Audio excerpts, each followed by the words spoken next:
함께 말씀 보겠습니다. 마태복음 5장 13절에 있는 말씀입니다.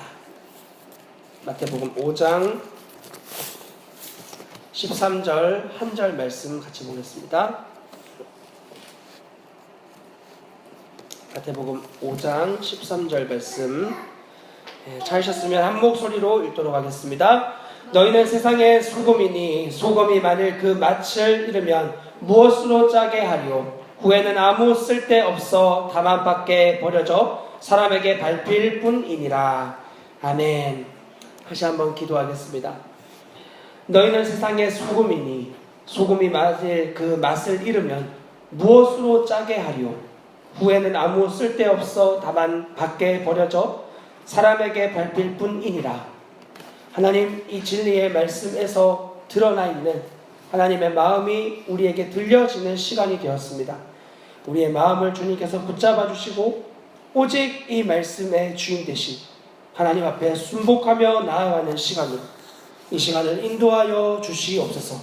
사랑하는 주 예수 그리스도의 이름으로 기도합니다. 아멘.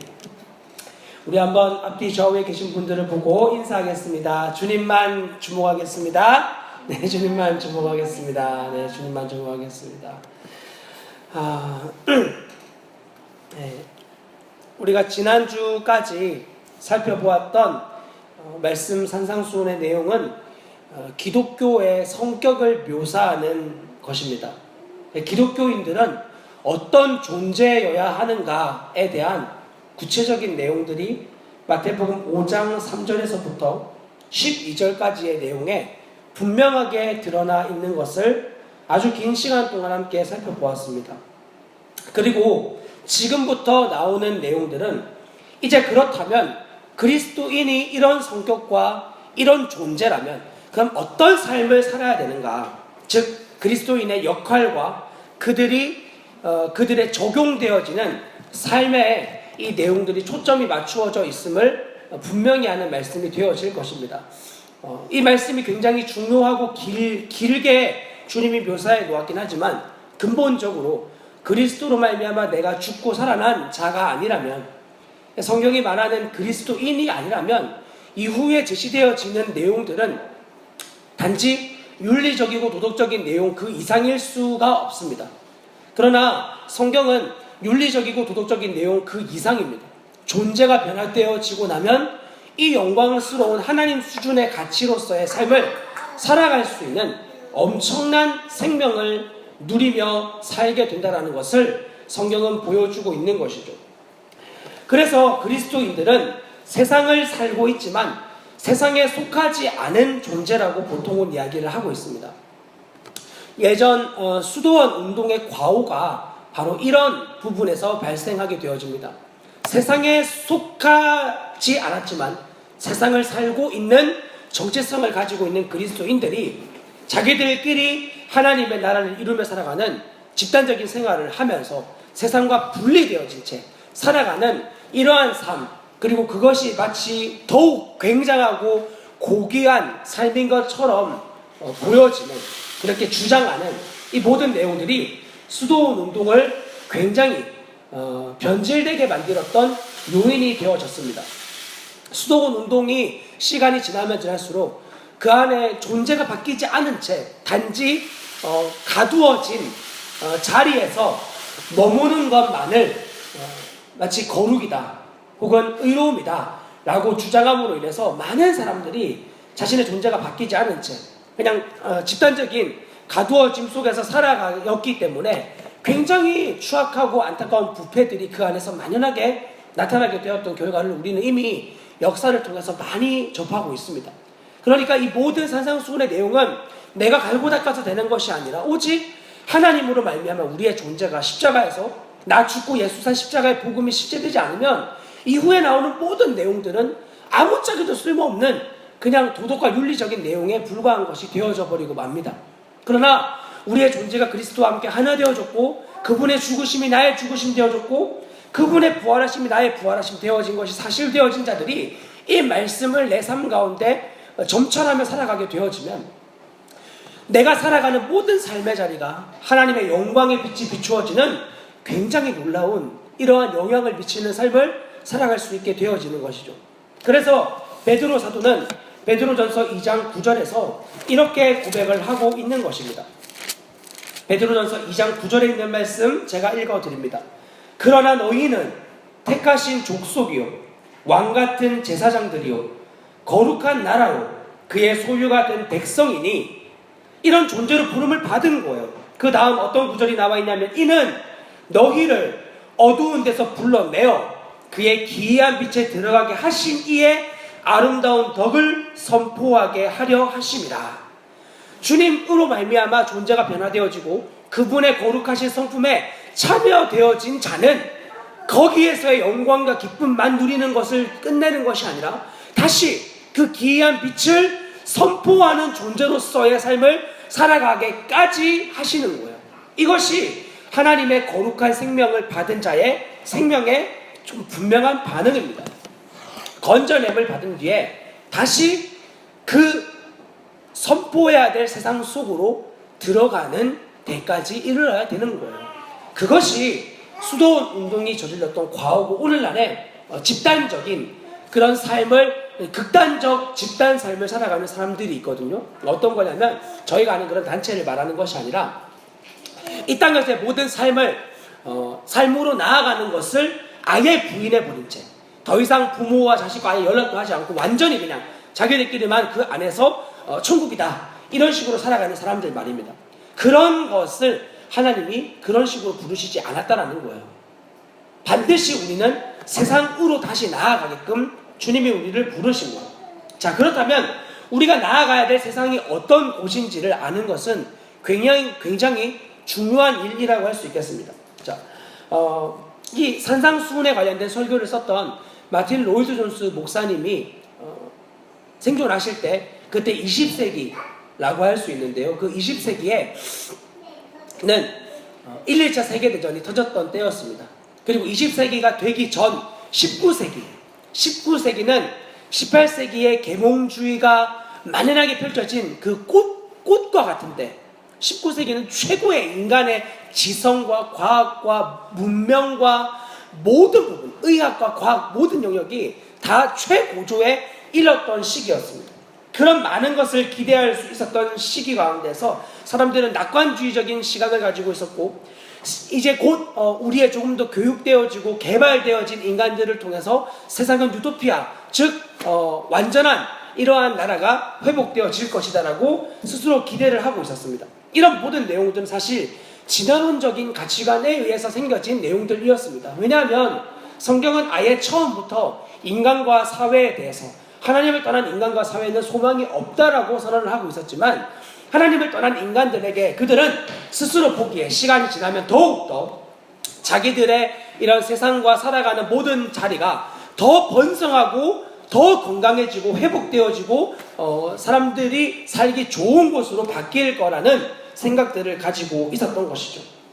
이제 좀 있으면 완성에 다다를 것이다 라고 그들은 생각하고 있었습니다. 전쟁이 없어질 것이고, 질병이 완전하게 치료될 것이고, 고생하는 모든 것이 근절될 것이며, 과학은 발전하고 교육은 증가하게 될 것이라고 이렇게 이야기하던 그때, 사람들이 이제는 좀 이런 미개한 것들이 다 끝났고 철이 좀 들었다고 생각했을 바로 그때쯤에 바로 1차 세계대전이 터지게 되었습니다. 1차 세계대전이 터지고 나서 이때까지만 해도요, 사람들은 굉장히 놀랍게 세계대전이 터지고 전쟁이 발발하고 있을 그때까지만 해도 많은 사람들이 인간과 사회에 대한 낙관론을 찬양하고 있었습니다. 조금만 더 노력하고, 조금만 더 의지하고, 조금만 더 최선을 다하면 인간 사회는 다시 회복되어질 거라는 그런 꿈을 꾸고 있었는데, 그것과는 굉장히 반대로 마틴 로이드 존스 목사님은 인간 사회와 세상과 이런 되어지는 모든 발전에 대해서 부정적인 시각을 가지고 비판하는 설교를 자행하기 시작하셨습니다. 그런데 그런 비판적인 설교에 대해서 대부분의 사람들이 싫어했던 것이에요. 로이드 존스 목사님이 그 시대에 대해서 이렇게 이야기를 하고 있습니다. 지난 세기 말을 풍미하던 소위 사상가들,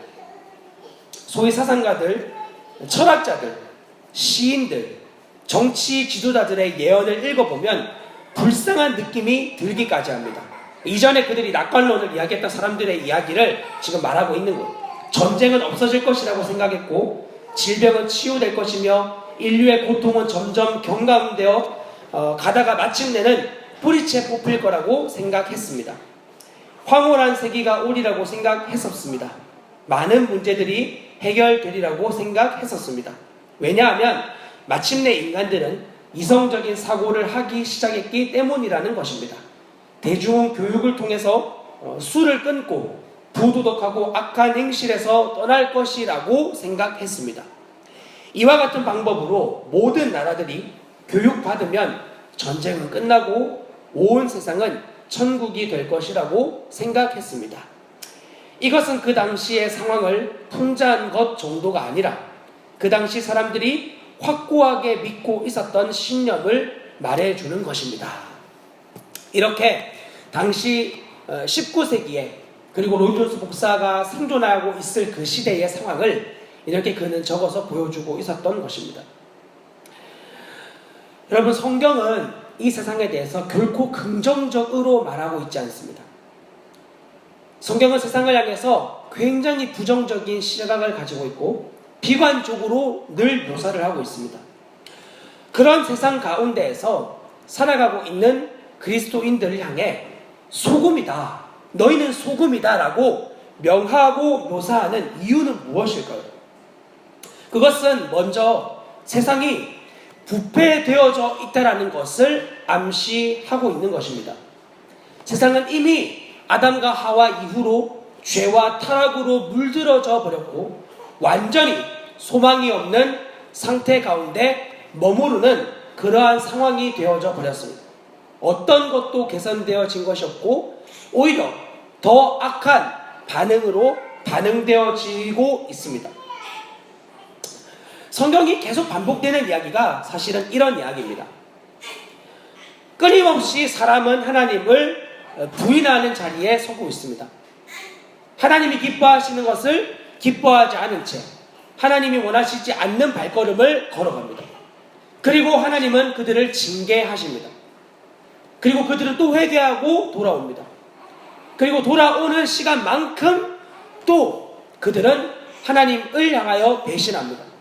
하나님은 그들을 그 분의 사랑의 막대기로 징계하십니다.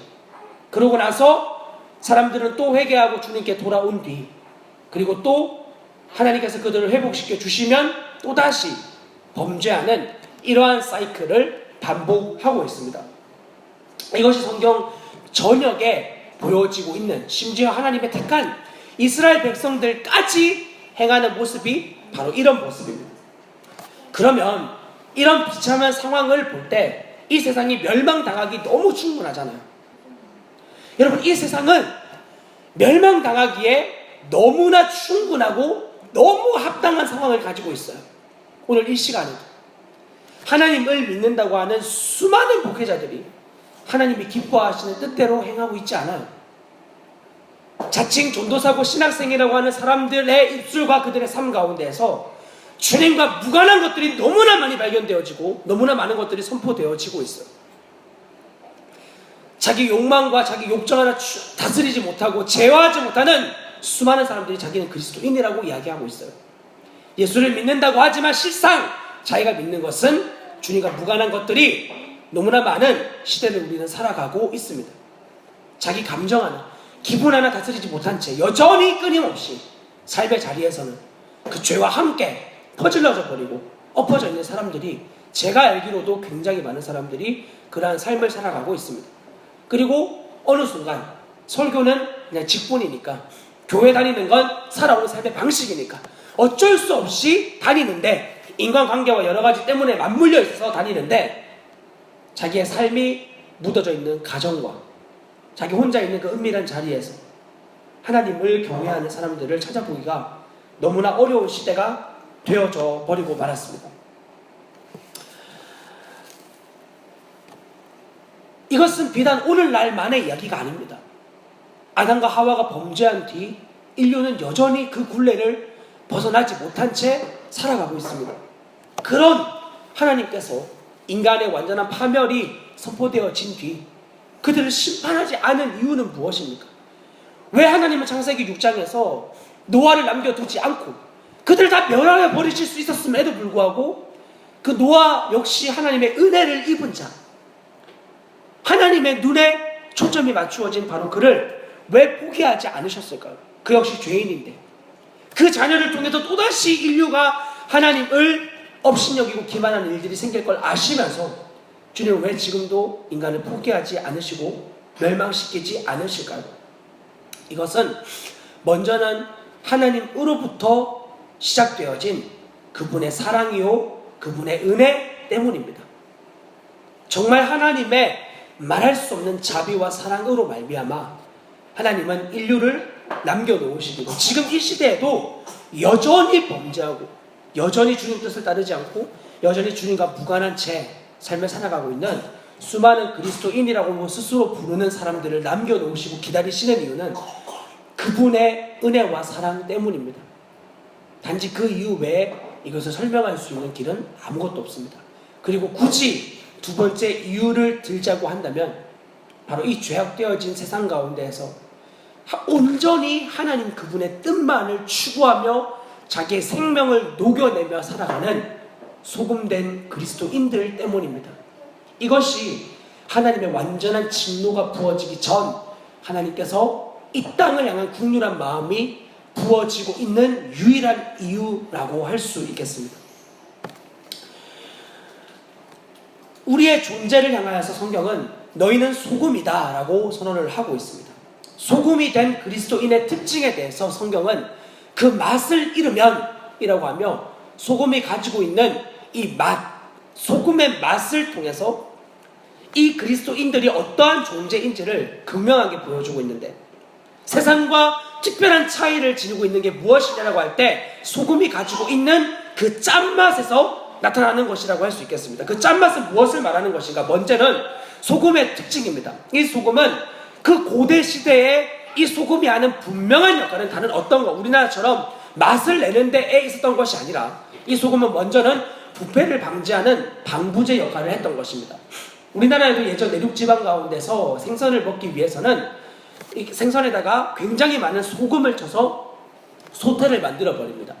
그렇게 짜게 소금을 치고 난 뒤 내륙지방까지 몇십 일을 옮겨도 썩지 않는 오히려 더 그 소금이 생선에 배어서 맛있는 식감을 만들어내는 이러한 지혜를 발휘했던 것이 여러분들이 좋아하는 간고등어 같은 거예요.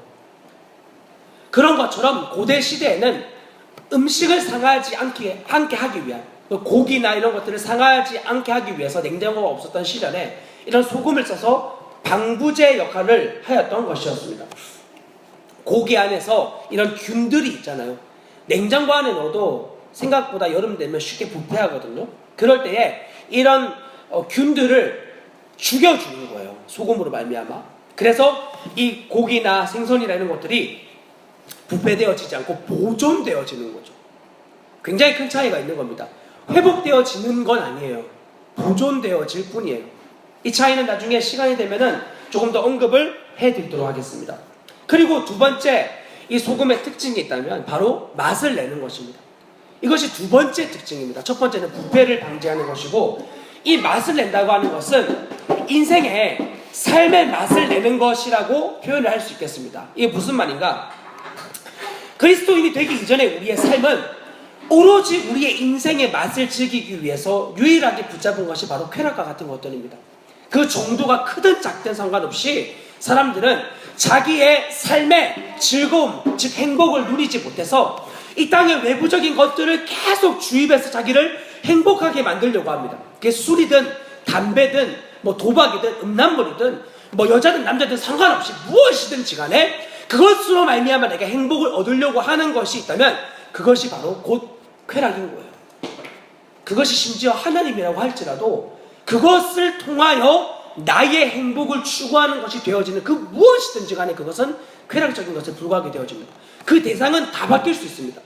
종교적인 것에서는 하나님이 될 수도 있습니다. 그러나 결국 그 하나님을 붙잡는 것의 끝은 나의 행복에 초점이 맞추어져 있다면 이것은 온전한 맛을 내는 그리스도인의 삶일 수가 없는 거예요. 하나님이 우리에게 요구하시는 삶은 행복을 위하는 삶이 아니라고 말씀을 드렸습니다. 산상수훈의 초점은 행복을 위하여 추구하는 삶이 아니라 심령이 가난해지고 애통해지고 온유해지고 의해지고 목말라지면 자연스럽게 우리 안에 행복이 들어오는 것입니다. 그리스도를 붙잡았는데 행복이 우리에게 결과로 따라오는 거예요. 이건 너무나 다른 삶이에요. 행복을 추구해서 살아가서 행복을 딱 붙잡는 것이 아니라 그리스도를 끊임없이 추구하고 나아가는데 그분을 따라가면 이 땅이 줄 수 없는 영원한 행복이 내 삶 가운데 계속 주어지게 되는 거죠. 이런 놀라운 삶을 주님 우리에게 허락하신 거예요. 그러니까 이 땅을 똑같이 살아가는데 할렐루야. 네. 무슨 이야기 하고 있었죠? 하여튼 더 이상 그런 쾌락의 요소가 필요하지 않은 거예요. 그리스도를 끊임없이 추구하며 나아가면 그분이 나의 완전한 만족이 되어지는 거죠. 행복을 쫓아가서 얻을 수 있는 일이 아닙니다. 그리스도를 붙잡을 때 내 안에 허락되어지는 그리스도를 붙잡은 결과인 거예요. 기억하십시오. 행복을 따라 살아가는 사람들, 행복을 위하여 그리스도를 붙잡는 사람들, 그런 사람은 영원히 이 땅을 살면서 행복함을 누릴 수가 없습니다. 그러나 모든 결과를 다 제하여버리고 나의 인생의 결과가 그리스도가 되어버린 사람들, 그리스도만 붙잡는 사람에겐 이 땅이 줄 수 없는 영원한 행복이 우리 안에 있을 수 있는 거예요. 유지되어지고 누려지는 거예요. 할렐루야. 그래서 이 땅을 살아가는 많은 사람들이 진짜 그리스도인들을 보면서 그들이 심령에 굉장한 충격을 받을 수밖에 없는 거죠. 자기들은 끊임없는 쾌락과 썩어질 것들을 허덕이고 먹고 마시고 즐기고 있는데 그래도 그것이 만족이 안 돼서 더 자극적인 것을 추구하는데 어째서 저들은 여전히, 아니 심지어 내가 믿는다고 생각하는 주님을 믿는다고 하면서 저들은 나와 다른 삶을 살아가고 있는가? 여러분이 스스로 증인이라고 생각하는 사람들을 만났을 때 여러분이 느꼈던 충격은 무엇이었습니까? 똑같은 예수를 믿는다고 생각하고 있었고 내가 믿는 예수와 저가 믿는 예수가 동일한 예수일진데 어째서 저 사람이 믿는 예수를 믿은 사람의 살아가는 삶의 가치관은 나와는 이렇게 다를 수 있는가? 이것이 우리의 심령에 너무나 충격적으로 부어지는 거예요. 자, 그런 사람들을 통해서 세상은 분명히 영향을 받을 수밖에 없는 거예요. 그렇게 하나님이 그리스도인들을 존재적으로 변화시켜 놓으셨어요. 그리스도인 한 사람이 온전히 하나님 앞에 서 있으면 여러분이 원하든 원치 않든 세상은 여러분이 나아가면 영향을 받을 수밖에 없도록 되어져 있습니다. 소금이 자기가 원하든 원치 않든 음식에 딱 들어가는 순간 확 하고 녹아져서 그 음식에 영향을 미칠 수밖에 없듯이 그리스도인은 그런 존재로 하나님이 만들어 놓으시고, 그러니까 결론적으로 온전한 그리스도인이 되어지기만 하면 세상에 내가 원하든 원치 않든 영향을 줄 수밖에 없다는 거죠. 자, 그렇다면 이런 생각을 할 수 있습니다. 교회가 요즘 시대에 들어와가지고, 아니 예전 시대에서도 교회는 그러니까 내가 소금이니까 세상의 정치와 경제와 사회와 문제에 대해서 내 적극적으로 개입하고 막 투쟁하고 데모하고 씨름하고 이렇게 하는 거, 이것이 성경이 말하는 소금의 역할 아니냐, 이렇게 생각하는 사람들이 로이 존스 목사님 때에도 있었고 이전에도 있었고 굉장히 많은 시대적으로도 늘 이런 사람들이 있었어요. 사회 변혁과 회복을 꿈꾸는 공동체. 그러니까 예수님도 그런 정치적인 메시아였다 이거죠. 예수님도 그런 사회 변화를 일으키신 주님이셨다 이거죠. 그런 것을 주장하면서 이런 그 사회주의 신학 같은 거, 이런 것을 주장하며 예수님도 그런 존재였듯이 여성 문제 해방 신학 있잖아요. 이런 그 고통과 이런 그 여성의 억눌림과 이런 사회적인 문제를 해결하러 오신 주님이다 이거예요. 그런 것만 이야기하는 거예요. 교회도 역시 교회 공동체라면, 생명을 가졌고 예수님의 마음을 품었다면 역시 교회도 세상에 그런 억눌림 받고 약한 자들과 그런 자들의 해방을 위해서 열심히 정치적으로 조직적으로 움직이는 단체여야 되지 않느냐. 오늘날에 이런 그 기독당이나 이런 것들 있잖아요. 그런 정치 세력으로 교회를 움직이려고 하는 그런 많은 소리들 있잖아요. 그리고 또 어떤 사회 문제나 이슈가 있으면 거기에 또 앞장서서 막, 요즘엔 동성애 문제도 교회들이 막 나서가지고, 동성애 주님도 그런 사람들 사랑하셨다, 어떤 목사가 나가가지고 우리도 그런 사람들 사랑해야 된다. 우리도 동성애 인정해야 된다. 이런 식으로 혹은 반대하는 것도 마찬가지고 그런 식으로 집단적으로 움직이는 이런 움직임에 대해서 과연 성경이 말하는 것이 그러하냐? 이런 사람들의 주장은 바로 구약에 나오는 그 선지자들이 이런 국가의 굉장히 악한 행동들에 대해서 비관하고 비판하는 이런 내용들을 근거로 그 말을 하고 있습니다. 그런데 우리가 좀 주목해야 될 것은 이 당시 구약 시대에는 교회와 국가가 차이가 없었어요. 그러니까 교회가 곧 국가였고 국가가 곧 교회였어요. 그런 시대, 굉장히 특별한 시대였어요. 그러니까 선지자가 국가에 대해서 외치고 교회에 대해서 외치는 건 동일한 외침이었어요. 그런데 신약 교회로 넘어가게 되면은 여러분이 가지고 있는 성경 서신서를 읽어보면 로마 정부나 당시의 제국이나 이런 것들을 비판하고 비난하는 그런 내용들을 여러분이 찾아볼 수 없음을 알고 계실 겁니다. 특별하죠. 당시에 로마에는 굉장히 악한 정치인들이 많이 있었습니다. 황제들은 기독교를 핍박하고 억압하였습니다.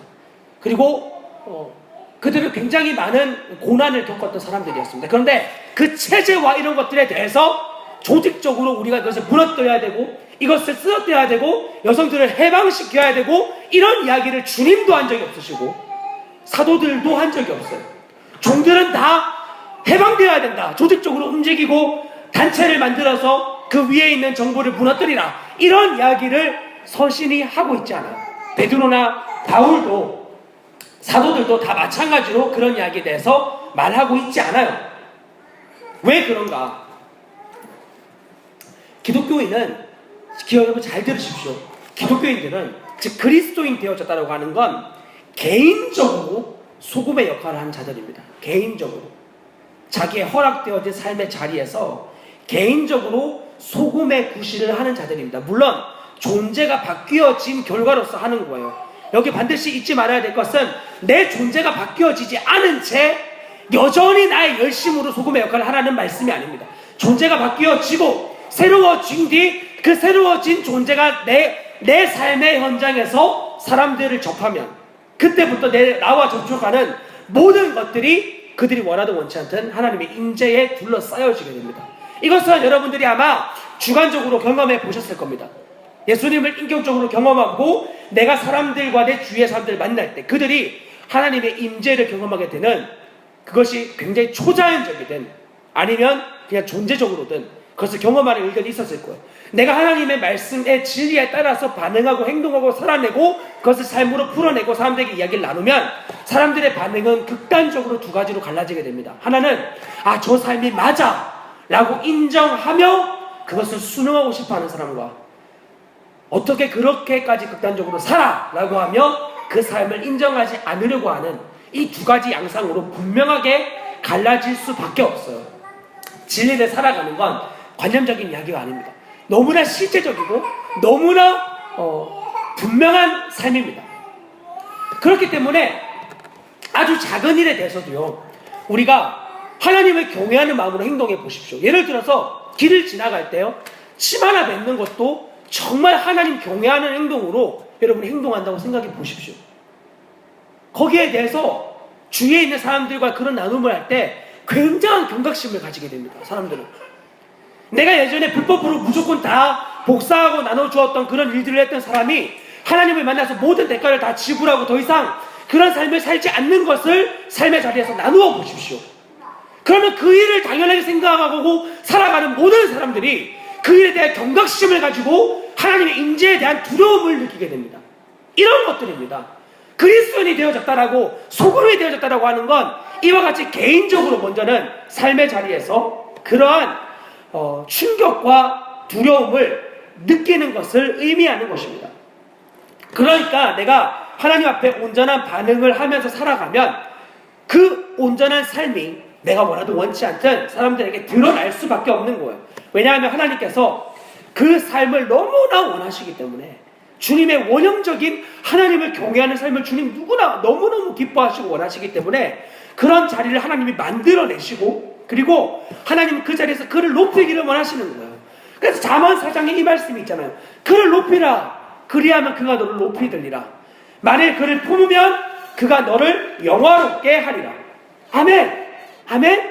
하나님 이렇게 우리를 영화롭게 하기 원하시는 거예요. 하나님을 경외하는 자의 삶을 통해서. 할렐루야. 그러니까 여러분 허락되어지는 삶의 그 모든 자리에서 오직 우리가 드러낼 거 다른 거 없습니다. 우리가 초점을 맞춰야 될 것도 다른 거 없습니다. 하나님을 경외하는 나의 삶의 모습을 세상은 보고 싶어 하는 것입니다. 아멘. 아멘. 그리고 여러분 두 번째로 세상의 소금이 되어야 되기 때문에 개인적으로 내가 소금의 역할을 감당하기 때문에 이런 사회적으로 정치적으로 그리고 경제적으로 이런 문제에 대해서 교회가 집단적으로 움직이는 것이 아니다라는 말이 여러분에게 여지가 되지 않았으면 좋겠습니다. 무슨 말이냐면 사회 문제에 아예 관심을 끄라는 이야기가 아닙니다. 기독교인은 누구보다 사회 문제에 관심을 많이 가져야 합니다. 왜냐하면 이 사회에서 되어지는 모든 일들이 여러분 지금 주님의 예언대로 흘러가고 있음을 알고 계십니까? 하나님이 성경을 통해서 우리에게 분명히 계시하여 준 진리의 말씀의 방향대로 지금도 모든 세계가 흘러가고 있습니다. 여러분은 세상에 되어지는 것들을 보며 과연 말씀이 제시하고 있는 것들의 방향대로 되어지고 있는지를 분명하게 살펴보셔야 합니다. 그러니까 온전한 그리스도인 되어진 자들은 이 세상을 향하여 하나님의 마음을 품게 되고 하나님의 마음으로 자기의 삶에 허락되어진 것들을 풀어나가는데 전심을 쏟는 거예요. 예를 들어 존 뉴턴 같은 사람 보십시오. 어메이징 그레이스라고 하는 찬양을 만들었던 그는 원래 선장, 해적선을 그 노예를 무역하던 선장이었습니다. 그런데 그가 하나님의 은혜를 받고 나서 이후 그가 평생을 이 노예 무역을 금지시키는 것에 자기의 인생 전부를 할애하는 삶을 살아가게 됩니다. 그에게 허락되어진 삶의 자리에서 그 역할을 감당하고 나아가는 거예요. 하나님은 우리 각자에게 허락되어진 삶의 여러 가지의 직분들이 있습니다. 그것에서 그 자리에서 하나님의 이름을 영화롭게 하는 거예요. 먼저는 우리가 가정에서 남편과 아내로 두 아이를 키우는 자로 부름을 받았습니다. 그러면 그 자리에서 하나님을 영화롭게 하는 거예요. 자녀를 노엽게 하지 말라. 지금도 우리의 마음이 사단의 이 드러난 작전인 것이 분명하게 우리에게 인쳐지지 않았다면 우리의 마음이 굉장히 많이 어렵고 힘들 만한 일들이 되어졌을 거예요. 그런데 주님께서 우리에게 말씀하시기를 이미 드러난 사단의 전략이라는 것을 보여주셨고 그렇기 때문에 우리가 이 자녀를 노엽게 만드는 일로 나아가지 않는 것, 끊임없이 하나님을 경외하는 것을 가르치고 말하여 주고 때로는 채찍을 댈 때가 있겠지만 우리의 분노와 억울함으로 하는 것이 아니라 이 아이의 믿음을 바로 세우기 위한 하나님 앞에서 부끄럽지 않은 그러한 일들을 감당해내는 거죠. 먼저는 가정의 자리에서 되어졌다면 이제는 나중에 목회의 자리에서 그리고 또 허락되어진 삶의 자리에서 그 역할을 감당하도록 주님이 우리를 부르시는 거예요. 그 부르신 자리에서 그 허락되어진 삶의 자리에서 하나님 경외하는 태도로 나아가면 그리고 되어지는 내 허락되어진 삶의 자리에서 하나님이 어떤 것을 원하시는가에 대해서 날마다 말씀 앞에 서기 시작하면 주님 우리에게 누구보다 분명하게 말씀하시고 그 길과 방향을 우리에게 제시하여 주십니다. 거기에 대해서 우리가 전심으로 순종하며 달려나아가면 하나님 그 일을 반드시 당신의 원하시는 결과를 이루어내고 마시는 거예요. 존 뉴턴은 하나님이 주신 사명이라고 확증하고 노예 무역을 폐지하는 일들을 생명을 다해서 하였어요. 그가 만약 그 결과를 보지 못하고 죽었다 할지라도 그는 지치지 않았을 거예요. 우리 역시 마찬가지입니다. 여러분, 우리의 자녀들뿐 아니라 사랑하는 당신의 여러분의 주위에 붙여준 사람들이 하나님의 기뻐하시는 그 결과를 여러분이 보지 못하고 죽는다고 할지라도 여러분은 절대 그 마음이 식을 수가 없습니다. 왜냐하면 우리 안에 담겨져 있는 하나님의 그 열정과 그분의 열망이 결코 식을 수 없기 때문입니다. 그 허락되어진 삶의 자리에서 그분을 영화롭게 하기 위하여 나를 끊임없이 주님께 드리며 달려나아가는 거예요. 그래서 우리의 하루하루가 너무너무 주님께 아쉽고 죄송한 마음이 들 수밖에 없는 거예요. 우리는 유한한 존재고 하나님 무한한 존재이시니까 그 무한한 존재인 하나님께 우리가 너무나 우리의 이 존재가 전적으로 달려나아가지 못하는 그 육체의 피로든 여러 가지든 그런 부딪힘이 있을 때마다 우리가 그냥 어쩔 수 없었지라고 끝나는 것이 아니라 우리의 마음이 고통을 겪으면서 주님 우리를 더욱더 경각심을 심어주시고 이 영원한 하나님의 나라에 초점을 맞추며 살아가는 인생으로 우리의 마음을 더욱더 다름질하여 달라는 이러한 기도로 하나님께 나아가게 되는 거죠. 그냥 쉴 수 없는 거예요. 더 달려 나아가기 원하시는 하나님의 그 부르심에 우리가 온전히 순종하고 화합하는 그 마음, 여러분 이 마음이 여러분 안에 확증되어 지셔야 합니다. 이 마음이 확증되어지지 않으면 여전히 여지를 두고 있는다면, 하나님 외에 다른 것에 나의 마음의 초점이 가져 있다면, 여러분 우리의 이 인생은, 이 짧은 인생은 정말 소금의 역할을 감당하기에 너무나 짧은 인생입니다. 남아있는 시간 동안 하나님의 영광을 위하여 우리의 육체 전부를 드려도 아깝지 않은 그 영광인데, 여전히 나의 육체의 한계와 어떤 그러한 연약함과 거기에 대해서 그냥 나를 계속 내어줘 버리면서 나중에 여러분 주님 나라에 죽고 가셔서 알게 되실 거예요. 내가 왜 그때 주님께 더 전적으로 드리지 못했을까. 우리는 그런 후회를 하기에는 너무나 아까운 시간들을 가지고 있습니다. 오늘 남아있는 이 시간 동안에라도 정말 주님이 기뻐하시는 이미 소금되어진 존재의 역할을 마음껏 감당하시면서 오늘 밤 잠자리에 누웠을 때, 오 주님, 남아있는 시간 동안에 이 소금의 역할을 감당하게 하여 주실 줄 너무나 감사하다고 고백할 수 있는 여러분의 삶이 되셨으면 좋겠습니다. 그리고 그런 사회에 대해서 관심을 가지지 않으라는 말이 아니라, 아까 말씀드린 교회가 해야 될 임무는 사회 문제와 어떤 정치 문제와 여성 문제와 어린아이 문제, 존재에 그냥 문제에 집중하는 것이 아니라, 교회는 복음을 전하는 곳이어야 되는 거예요. 공산주의자도 복음을 들어야 하고 민주주의자도 복음을 들어야 되는 거예요. 이 복음이 오직 민주주의자들에게만 필요한 복음일 수 없는 거예요.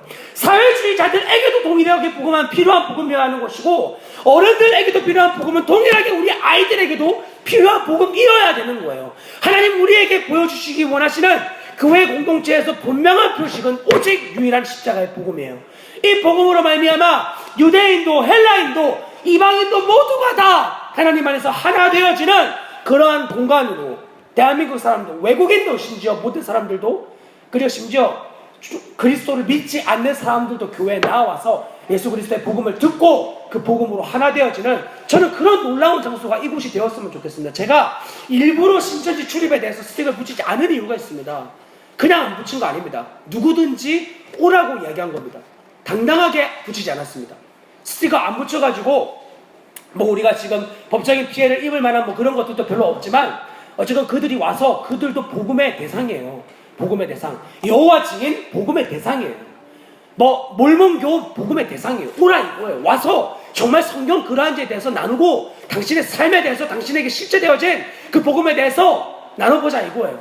그런 공간 됐으면 좋겠고, 그래서 이 복음으로 말미암아 그들의 존재가 변화되어지는 걸 정말 보고 싶어요. 우리의 다음 세대 아이들도 마찬가지. 하나님께서 우리의 이 공간을 그렇게 사용하여 주시기, 하나님께서 우리 교회 공동체를 그런 놀라운 복음이 증거되어지는 곳으로 사용하여 주시기, 여러분 더욱 기도하여 주시기를 바랍니다.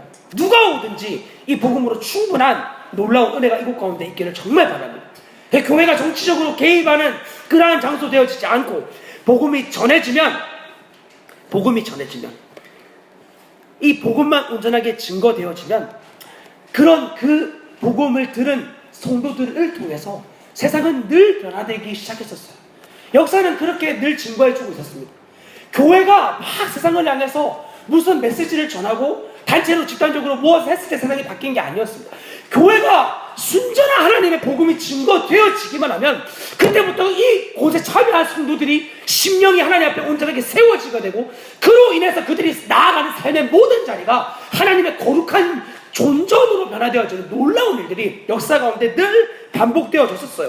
그게 하나님이 세상을 변화시키는 방법이었던 거죠. 그러므로 바른 그리스도인들이 세상을 바르게 변화시키는 거예요.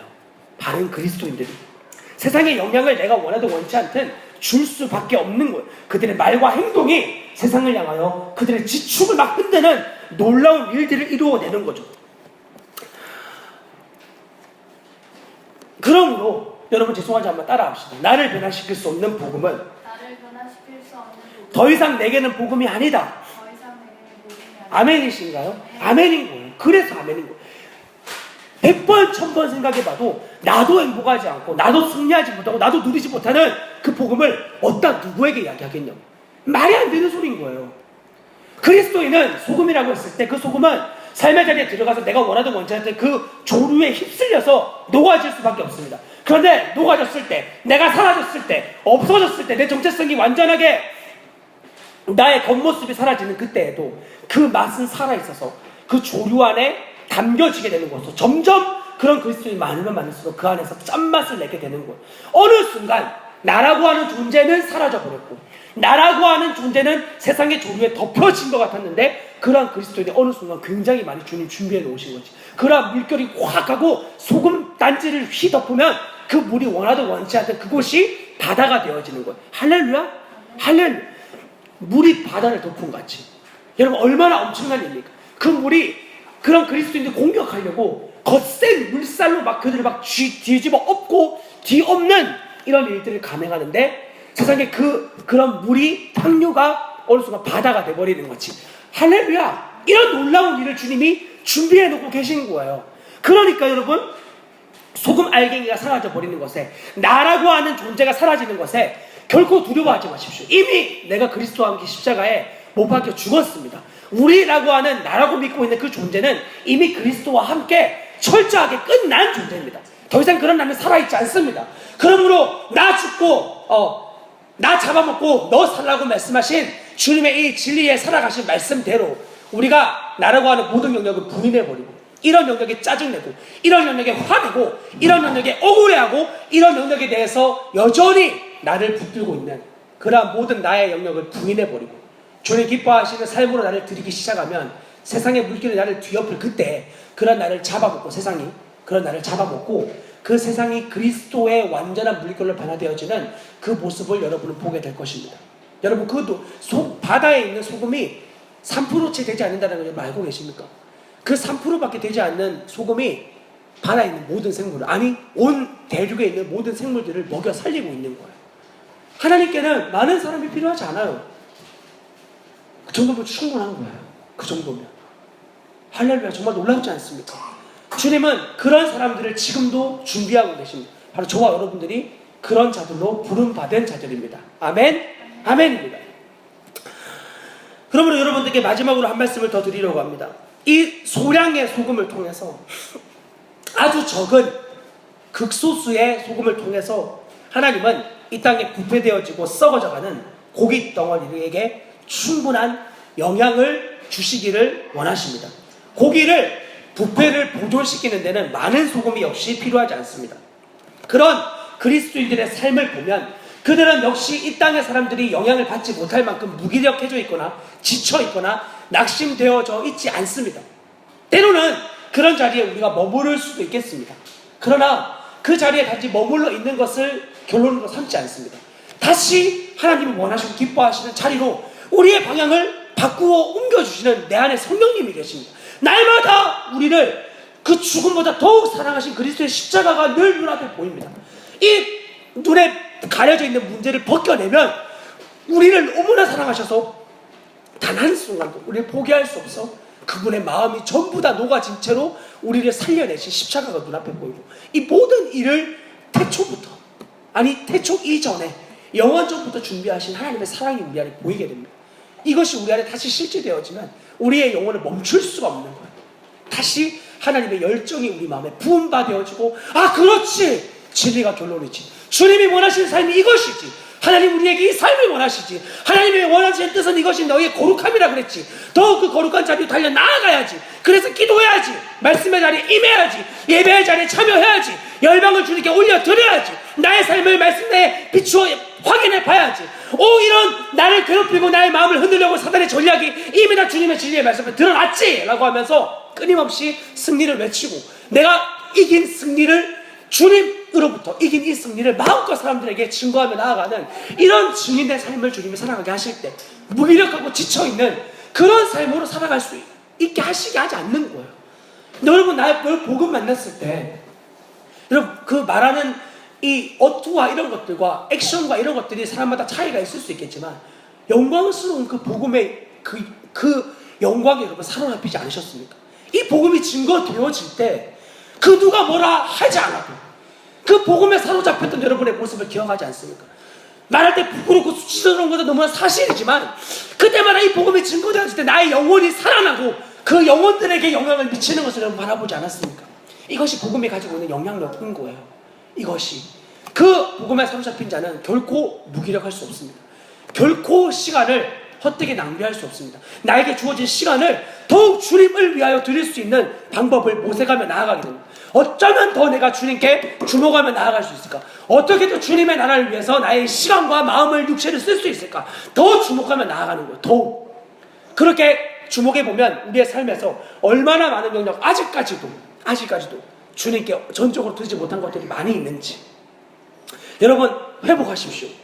주님께서 내일을 허락하실 때, 아니 오늘 저녁에도 마찬가지고 내일을 허락하실 때 오늘 하루하루를 정말 마지막인 것처럼 우리가 살아갔으면 좋겠습니다. 제가 아는 단체에서 어떤 선교사님들은 그런 이야기를 하더라고요. 자기들은 정말 오늘을 마지막처럼 산다는, 너무너무 부러웠어요. 그렇지, 그리스도의 삶은 저런 거지. 매일을 마지막처럼 살아가는 거지. 부끄러울 수 없는 거지. 하나님이 오늘 밤 나의 영혼을 거두어 가셔도 주님 앞에 절대 부끄러울 수 없는 생명으로 오늘도 살아가는 거지. 사람들에게 복음을 나누는 것이지. 그리고 그 복음이 생명이라는 것을 그들도 알게 하는 것이지. 그리고 나의 부름받은 모든 자리에서 나의 삶을 녹여내어 이 소금의 맛과 향을 내는 삶이지. 나는 없고 인정받고 싶어하는 모든 나는 죽었고 오직 절대적으로 이타적인 삶을 위해 살아가는 삶. 예수님께서 사셨던 그 삶. 한 번도 자신을 위해서 사시지 않고 오직 여러분을 위하여, 나를 위하여 사셨던 그 삶처럼 우리도 허락되어진 삶의 모든 자리에서 그 삶을 살아가는 거야. 주님을 위해서. 내 안에 계신 예수 그리스도가 실제이기 때문에. 사랑하는 여러분, 우리가 살아가고 있는 지금의 이 세상은 너무나 부패되어져 있습니다. 이혼율이 끊임없이 증가되어지고 있고요. 다음 세대가 무너진 거에 대해서는 더 이상 할 말이 없습니다. 음란과 쾌락과 마약과 찌들어져 있는 다음 세대. 별과한 가정이 점점 늘어나고 있고요. 술과 음란과 인터넷과 이런 것들에 대해서 여전히 썩어져 가고 있는 이러한 세상을 향해 하나님 우리에게 원하시는 건 집단적인 어떤 움직임이 아니라 정치적으로, 사회적으로 인터넷 없애라, 우리나라에 무선 인터넷 다 끊어라, 이런 소리 하라는 것이 아니라 네가 소금이다. 너 소금이다. 너의 정체성을 분명하게 그렇게 인정하는, 자신의 정체성이 분명하게 확증된 그 한 사람, 그 몇 사람이면 주님은 이 세상을 변화시키기에 너무나 충분하십니다. 하나님은 그런 사람을 오늘도 우리에게 부르시고 계십니다. 복음을 만난 우리 사랑하는 반석교회 성도 여러분들이 바로 이 주인이 되어줘야 되는 거예요. 소금이 되려고 하지 마십시오. 이미 우리는 소금 되었습니다. 원하든 원치 않든 복음을 만났다면 소금이 되어진 존재가 된 거예요. 그 맛을 여러분이 잃어버리는 순간, 즉 복음에 합당한 삶을 살아가지 않는 그 순간, 여러분이 복음으로 달려가는 것을 멈추는 바로 그 순간, 여러분은 맛을 잃은 소금과 같이 원하든 원치 않든 내리막길을 굴러내려갈 수밖에 없고 하나님 기뻐하지 않는 삶을 살아갈 수밖에 없는 것입니다. 그러므로 교회는 이런 소금들을 내보내는 몸이어야 되는 거예요. 여러분, 우리의 몸이요, 이 열심히 운동을 하고 나면 땀에서 물이 나오면서 동시에 같이 나오는 게 소금이에요. 이 땀에 만약에 소금이 같이 섞여서 나오지 않으면 여러분들은 몸에서 만약에 몸이 점점 이렇게 부풀어 오르고 말 것이에요. 하나님이 우리 교회를 몸이라고 부르셨을 때 말입니다. 몸이라고 부르셨을 때 이 몸은 땀과 같이 여러분 열심히 활동을 해서 끊임없이 소금을 밖으로 내보내는 존재로서 주님이 우리를 몸으로 삼으신 거예요. 여러분, 교회에서 열심히 은혜를 받으시고 여러분의 영혼의 열기가 막 타오르게 되면 이제 여러분들은 몸에서 땀이 나서 소금이 밖으로 배출되거든요. 여러분의 바로 그 소금되어진 여러분들이 삶의 자리에 나아가서 그 소금의 역할을 감당하며 살아가셔야만 합니다. 소금되어진 여러분들은 더 이상 내가 있는 존재가 아님을 기억하십시오. 내가 되어서 내 생명으로 사셔서 완전히 나를 위해 나와 함께 십자가에 죽으셨던 예수 그리스도를 기억하며 삶의 모든 자리에서 오직 이 그리스도를 영원롭게 하는, 살든지 죽든지 내 몸에서 그리스도의 향기가 온전하게, 그리스도의 흔적이 온전하게 나타나는 것을 가장 기쁨으로 여겼던 바울과 같이, 증인들과 같이 이러한 삶을 오늘 삶의 남은 시간 가운데 살아내시는 그러한 그리스도인들 되시기를 주님의 이름으로 부탁을 드립니다. 기도하겠습니다. 하나님께서 우리를 지으실 때 흙으로 지으셨던 것을 기억하겠습니다. 하나님, 그리고 하나님 모세에게 임재하실 때 대단한 큰 나무 아니라 떨기 나무에 임재하셨고 다윗이 골리앗을 넘어뜨릴 때 돌멩이 몇 개면 너무나 충분하였고, 주님 이 땅에 오실 때 가장 화려한 곳이 아닌 마국간에 임하셨던 것과 같이 주님 오늘도 우리가 하나님의 영광을 받아들이기엔 너무나 비참한 존재인 것을 알고 있지만, 주님 그런 내가 그리스도와 함께 죽고 살아난 주님과 완전하게 하나 되어진 존재임을 믿음으로 화합하여 이제도 내가 사는 유일한 목적과 이유가 오직 그리스도를 존귀케 하기 위함인 것을 잊지 않으며 살아가는 우리의 남아있는 시간이 되어지도록 주님 은혜를 더하여 주십시오. 하나님, 우리는 이미 소금이 되어졌습니다. 삶의 자리에서 이 소금의 삶을 녹여내는 삶을 살겠습니다. 세상에 들어가 이 소금의 존재의 역할을 감당하며 살아가겠습니다. 하나님, 그 이후에 일어날 일들에 대해서 주님이 책임져 주십시오.